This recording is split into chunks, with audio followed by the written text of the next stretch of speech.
Hey y'all, happy Sunday.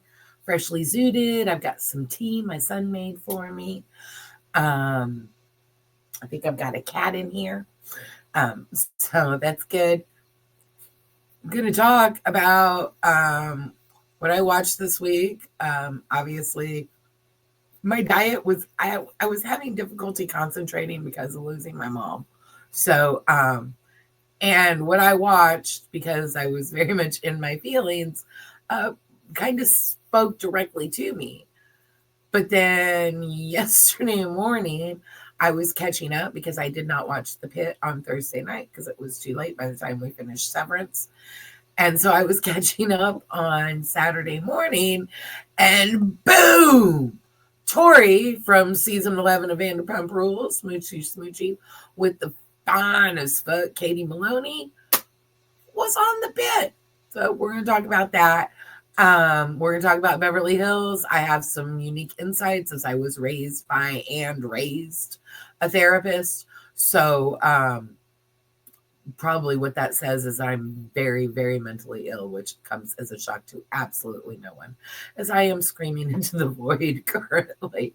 So yeah, so we're going to talk about Beverly Hills, and we're going to talk about on Thursdays.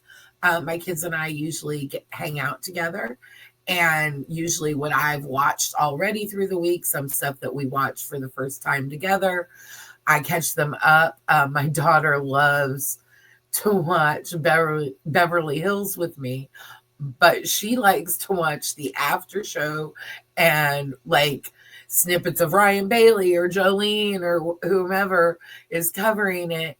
Um, and then go back and watch the episode. She watches it in a very strange manner, which I think is adorable and maybe a superpower because she certainly does not get as caught up as I do in the garbage. So that's there. And my son then waits on Thursday, and I kind of pick and choose the best shit for him. And so what I recommend for him is what I'm recommending for y'all. So we did Real Housewives of Beverly Hills. We did the Hot Ones versus with Patricia Arquette and Adam Scott. Severance. I love you. I love you. I love you. You're so good. I'm so confused. I'm gonna have to do like I don't even know. There needs to be like a class at NYU Film School or something for this series. It is so good. Also, can anyone out there tell me in the most recent episode that just aired this past Thursday, is that in fact Ben Stiller in that opening sequence that you only see the back of the guy and stuff? I'm thinking it is. Inquiring minds want to know. Anyway, anyway, so we did Real Housewives of Beverly Hills, the Hot Ones with Patricia Arquette and Adam Scott, and then also the Hot Ones with Lady Gaga, because again, my son both my kids love Gaga so much. Obviously, she's a huge trans ally, and my kids, they adore her. My son's like, oh, my wife. So that's cool. And then so we watched those, and then we watched the new Traitors, and then we watched the new Severance. And then, as I said, we were all too tired to watch The Pit, so we went to bed, and I watched The Pit later. But we're going to start. I'm going to move this over here because I keep looking away, and that's weird and distracting. Anyway, so we're going to start with Real Housewives of Beverly Hills. None of your business. So, as I said, I watched it by myself and I watched it with my son, and I was happy I did because I did get some perspectives. I was on Sutton's side, actually, even through her confessional, until my son was like, oh, no, you're not. And I think he may have convinced me. But I was raised by a therapist. My mother had a cornucopia of mental illnesses that were untreated. So I get the dynamic. You can't, and these were insights from my son. You can't fix your own family. You just can't. It doesn't matter how bad you want to and how bad you try. You're going to do more harm than good. You are not objective. Um, my dad had a friend that was a doctor whose daughter had gone off to college, and they found out she had an eating disorder, and they had to put her in treatment. And I remember my dad coming home and saying, man, Blasie's name is so tore up. And I was like, why? And he was like, well, because like, here I am. I help people every day, and you can't help those closest to you, those you love the most. And my dad really identified because this doctor's wife was also quite mentally ill. So and was actually very good friends with my mother because, birds of a feather, right? So I get that. People from the outside looking in that have never lived in that dynamic think, oh, those must be the most mentally healthy people in the world. Well, yeah, sometimes, but sometimes not. Let's not forget Louis Ruelas, Real Housewives of New Jersey, Orange Louis, scary dude. His mother is a therapist. So, I wouldn't put too much fucking stock in that. And most people go into those professions because they're trying to fix something within themselves. So think about that too. Think about that. Give it a rest a little bit. Anyway, can't fix your own family.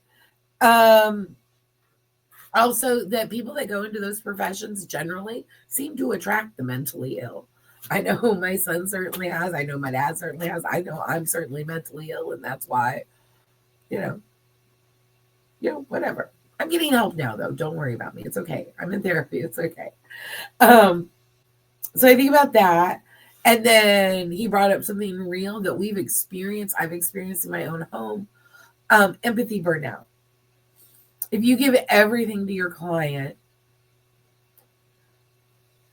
you don't have anything left, not only for the people you love, but you don't have anything left for your fucking self. So if you're not equipped to protect yourself, or if it's just too much, it's so much secondhand trauma. I think that's why a lot of therapists do like EDMR and stuff, which is a whole other thing. That shit scares the fuck out of me. It looks like Scientology to me. There are people that swear by it. I don't fucking know. But, the only way out is through. So, anyway, so yeah, the empathy burnout is a big thing.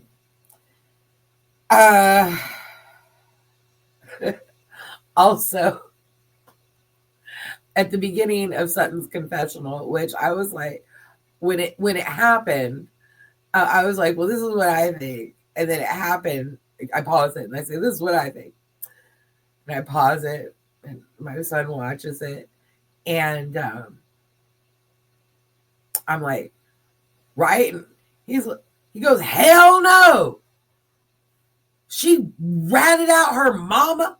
Oh no, hell to the no. Sutton's got to go. So it was very interesting. But anyway, so we were talking about, she was a therapist, and my son said, bitch, haven't you ever seen Severance? We are different people at work. We are different people at home, And that's 100% true. There's work, Heather. You know what I mean? Like, it's all whatever. Anyway, Sutton's confessional.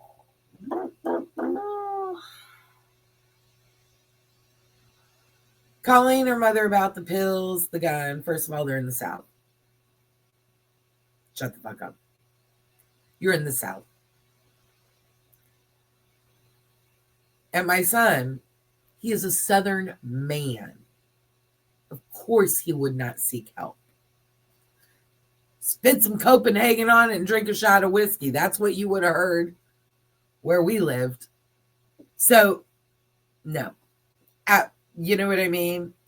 Pills were prescribed, which is very common. And the more I thought about it, the more I felt like my son was right. That was the ultimate betrayal. Is this another instance of Sutton throwing someone under the bus for a storyline, and now she's doing it to her own mama because what, Jennifer Tilly's too rich and she's too afraid of Garcelle. I don't know.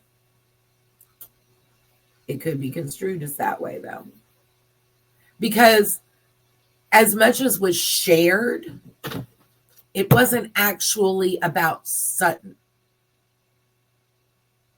It was about other people. She likes to do that. She liked to do it with Crystal. She liked to do it with Kyle. She liked to do it with Erica. She's doing it with Dorit. And she's about to start picking on Bose too, which is not a good idea. So, and then there's part of me that feels like Sutton watched old Teresa tapes, watched old Danielle Staub tapes, and was like, yeah, I'm going to be the villain this year.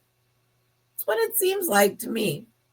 Anyway, just my opinion. I felt like Reba actually handled the conversation great.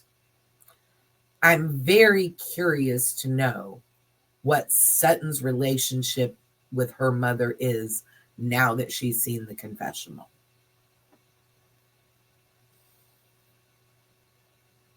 Terrified. They'd be having come to Jesus meetings all up and down. No. So anyway, also the production value this season. Do we like it?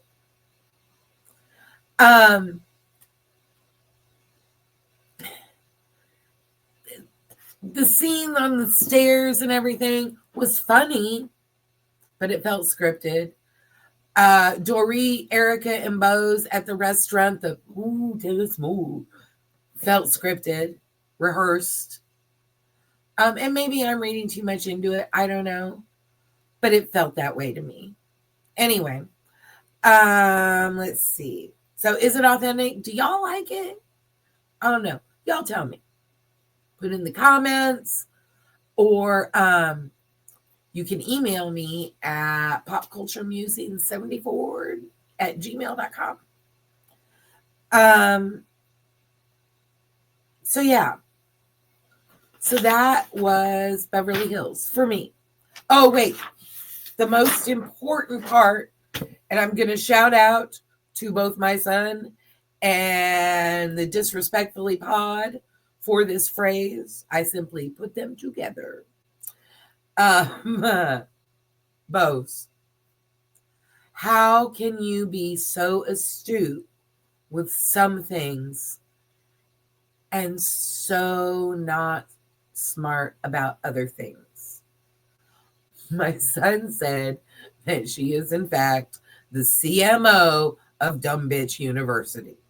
And here is why. I think you're wonderful. I think your relationship with your daughter is beautiful.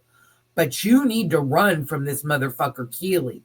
If the red flag is a waving, you need to be running. You haven't said I love you. He's jerking you around. And at 47, he expects you to carry his fucking child? Go fuck yourself. Absolutely not. Chief Marketing Officer of Dumb Bitch University. Get it together, Keely, please. Kyle's one of my favorites. I don't even care that you're down on her. I really don't. But please get your shit together with this guy. This is not going to end well. All right. That's it for Beverly Hills. So, the pit. Yesterday morning, catching up on the pit. Chilling. It's good. It's so good. Oh my God. And because I am in my feelings, it did feel like episode 7 was written for me. I think her name is Isa Briones. She plays Dr. Santos. Her dealing with the child, the guy that fell off the ladder. Oh my God. And everybody, oh my God, everybody, the actor that plays Mel, everybody. I'm going to do a full breakdown. It's well written. It's well paced. It's topical, without being woken up your ass about it. It hits on so many fucking levels. And it also goes back to the not dealing with the trauma, with the death of a loved one. There's Dr. Robbie. He is also a raw nerve because he has not dealt with the death of his mentor. It was traumatic. He has not dealt with it. He has to deal with it. The only way out is through, right? Right? So, yeah. So, there, I'm watching the pit. This patient ends up, spoiler alert, has a mercury poisoning from some beauty product she was using. She's an influencer. Anyway, her roommate is Tori from Vanderpump Rules that kissed the incandescent Katie Maloney and the piece of shit Tom Schwartz. And I don't know if you actually are a piece of shit, but your behavior towards your woman of many years that is captured on film for posterity is shitty, evil, and you're abusive. You're crap. Anyway.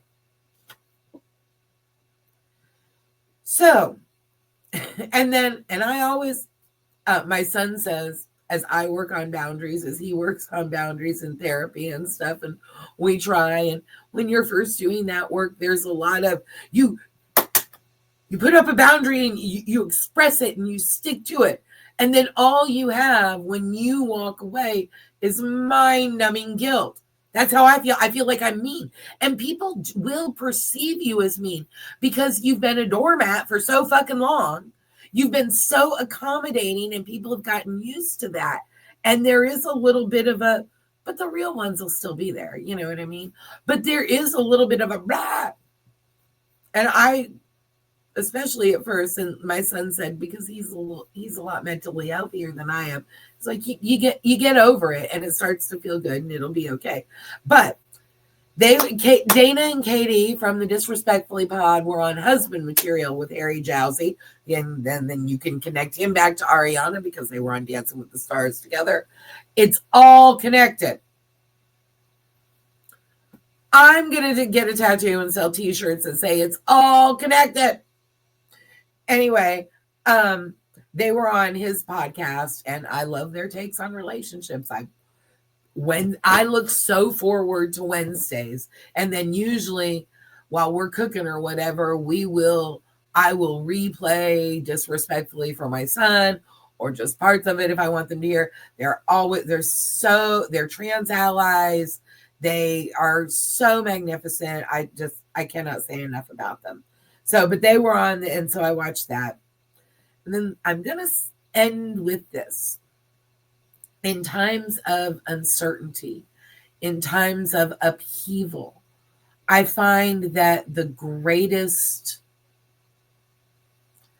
most groundbreaking art, whether it's fine art, visual art, architecture, performing arts, or pop culture, because it's all connected, I'm telling you. I think that happens. So while this sucks this time and it's very scary, I guess I can take comfort in that I probably will have lots of really cool things to talk about. Because, yeah, maybe we won't feel so alone. Also, anybody that's good with Instagram, anybody that actually knows like Ryan Bailey or Jolene Lenzer, or anybody that's good with making shit on computers, somebody, make me a 6 Degrees of Bravo game. You got to do it. It would be so fucking cool. Anyway, y'all have a good Sunday. Bye.